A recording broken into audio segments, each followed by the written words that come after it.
51-р бүс яагаад нууц газар вэ? Яагаад дэлхийн засгийн газар биднээс үүнийг нуудаг вэ?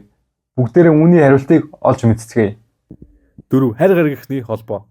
Зарим онол төвшүүлэгчдэд 51-р бүсэд хүмүүс болон харь гаригхан хамтарч ажиллаж эсвэл тэднээс мэдээлэл авч байдаг гэж үздэг.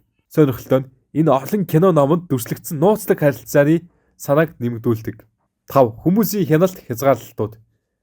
51-р бүс рүү хинч хандаж орж чаддаггүй. Маш хатуу хамгаалттай.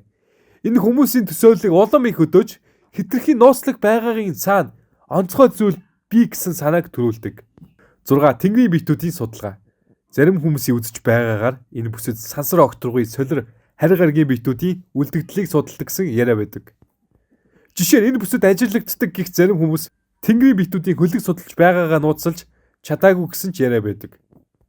Яагаад тэгвэл сонирхолтой байд юм бол 51-р бүс бол хаалттай нууцлаг байдал нь олон хүний төсөөлөл сонирхлыг төрүүлдэг. Үүндээ юу ч болсон бай нууц нь олон дэлгэхдэггүй байгаа нь энэ бүсийн талаар хязгааргүй домог бий болгоход хүргэж байна. Та үнийг кино шиг төсөөлөөд аль таамаглал нь танд хамгийн сонирхолтой санагддаг? Коммент хэсэгт бичээрэй. Анхаарал хандуулсан та бүхэнд баярлалаа.